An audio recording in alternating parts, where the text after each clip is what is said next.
आदाब, मैं आगा खुर्शीद खान। दिल्ली विधानसभा चुनाव का ऐलान हो चुका है। सभी राजनीतिक दल ने अपने अपने स्तर पर पैंतरे अपनाने शुरू कर दिए हैं। सभी दलों ने अपने प्रत्याशियों के नाम का लगभग ऐलान कर दिया है। आम आदमी पार्टी ने सभी सीटों पर प्रत्याशी घोषित किए तो कांग्रेस और बीजेपी भी लगभग अपने प्रत्याशियों के नाम ऐलान कर चुकी है।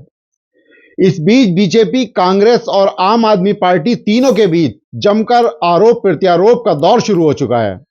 जहां बीजेपी आम आदमी पार्टी के संयोजक पूर्व मुख्यमंत्री अरविंद केजरीवाल को घेरने में कोई कसर नहीं छोड़ रही, तो आम आदमी पार्टी भी उसका जवाब दे रही है। एक तरफ देश की जनता है जो हर चुनाव में ठगी जाती है। राजनीतिक दल उनसे वादे तो करते हैं लेकिन चुनाव जीतने के बाद भूल जाते हैं, और जब चुनाव आता है तो आवाम के मसाइल पर चर्चा करने और बहस करने की जगह एक दूसरे पर आरोप लगाने लगते हैं।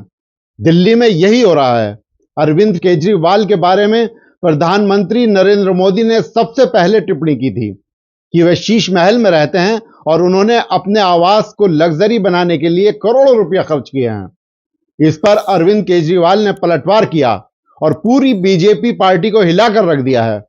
अपने एक बयान में उन्होंने कहा कि जो व्यक्ति 2700 करोड़ के राजमहल में रहता है, लाखों रुपयों के कपड़े पहनता है, जो अपने निजी विमान में यात्रा करता है, उसे इस तरह की बातें नहीं करनी चाहिए। जाहिर है कि बीजेपी के पास केजरीवाल की बातों का कोई जवाब नहीं है।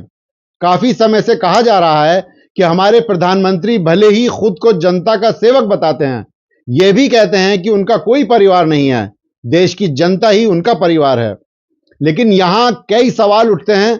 सवाल यह है कि इस विमान को खरीदने के लिए उनके पास पैसे कहां से आए। उनके कपड़े भी बहुत महंगे हैं। जो देश गरीबी और भुखमरी की सूची में बांग्लादेश और नेपाल से भी नीचे है, उस देश को प्रधानमंत्री खुद इतना पैसा खर्च करें, यह अजीब लगता है, लेकिन यही सच है। जहां तक दिल्ली की बात है तो केजरीवाल ने कुछ अच्छे काम भी किए हैं, जो उनके कई काम पर लोग विरोध भी कर रहे हैं। उनके कई कार्यों की जनता तारीफ भी करती है। हालांकि उनका जेल जाना उनको काफी नुकसान पहुंचा रहा है। एक कड़वी हकीकत यह है कि दिल्ली को पूर्ण राज्य का दर्जा प्राप्त नहीं है। सभी विकल्प एलजी के पास हैं। एलजी केंद्र सरकार के प्रतिनिधि हैं। यही वजह है कि एलजी अक्सर राज्य सरकार के कामकाज में दखल देते रहते हैं। दिल्ली सरकार की त्रासदी यह है कि वह स्वतंत्र रूप से कुछ नहीं कर सकती। हालांकि आम आदमी पार्टी सरकार ने लोगों के लिए कई कार्य किए हैं, जिसके आधार पर लोगों के बीच उसकी स्थिति अभी भी अच्छी कही जा सकती है। यही हाल कांग्रेस का भी है। कांग्रेस के राज में और पूर्व मुख्यमंत्री शीला दीक्षित के नेतृत्व में दिल्ली में कई बड़े विकास कार्य हुए जो कोई नहीं कर सकता है। जहां तक बीजेपी की बात है तो उसके पास दिल्ली में ऐसा कोई मुद्दा नहीं है जिस पर वह आम आदमी पार्टी के लिए मजबूत मोर्चा बना सके।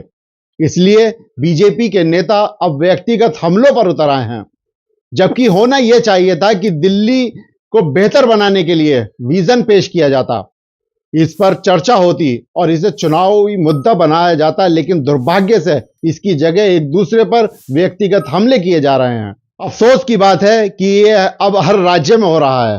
अब जनता के मुद्दों पर चर्चा नहीं होती, नेताओं की निजी जिंदगी पर हमले होते हैं और मीडिया इसे सनसनीखेज बनाता है। अब जब चुनाव की तारीख घोषित हो गई है तो संभावना है कि व्यक्तिगत हमले तेज हो जाएंगे, और अगर इससे भी बात नहीं बनी तो मुसलमानों को बीच में लाया जाएगा। आज की राजनीति में मुसलमान आसान चारा बन गए हैं, क्योंकि उनके लिए बोलने वाला कोई नहीं है। हर नेता को डर है कि अगर वह मुसलमानों का बचाव करेगा तो हिंदू वोटर नाराज हो जाएगा।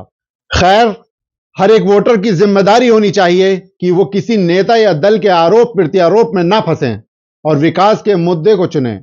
वो कोई भी दल हो सकता है, लेकिन हमको ये समझ होनी चाहिए कि कौन आपके मुद्दों पर बात करता है। शुक्रिया।